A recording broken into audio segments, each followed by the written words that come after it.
You gave a very forceful speech on the House floor Friday about the humanitarian crisis in Gaza. You called on President Biden to cut off U.S. military aid to Israel. I think we have a clip of part of what you said. Let's roll that.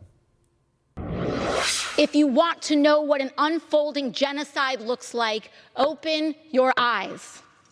It looks like the forced famine of 1.1 million innocents. We must write our story in this moment of what it means and who we are as Americans. And our story must be not that we were good men who did nothing. Now, clearly not enough aid is getting in. Clearly the conditions for the Palestinian people are horrific and much more needs to be done. Genocide is a word that has serious and specific connotations and allegations. It's defined by the intent to destroy in whole or in part a national, ethnic, racial or religious group. So you, just to clarify here, you believe the Israeli military, the Israeli government are actively trying, they intend to destroy the Palestinian people, and not that what's happening is horrible, but it's happening because Israel is going after the terrorists of Hamas who attacked them on October 7th, and Hamas embeds within the civilian population? Well, Jake, you're absolutely right. This word is extremely serious. It's one that's taken with extraordinary gravity. And to me, the threshold of intent is a high one. It is a serious one and is not one that is made lightly. However, when we look at the precipice of what is happening with a forced famine of 1.1 million Gazans, where multiple governments, NGOs, and even officials within the United States State Department have stated themselves plainly that the Israeli government and leaders in the Israeli government are intentionally denying, blocking, and slow walking this aid and are precipitating a mass famine. I believe we have crossed the threshold of intent. It is horrific. I think it is extremely clear and it is extremely important that all people understand the difference between people and their governments, Israelis and the Israeli government, Palestinians from Hamas.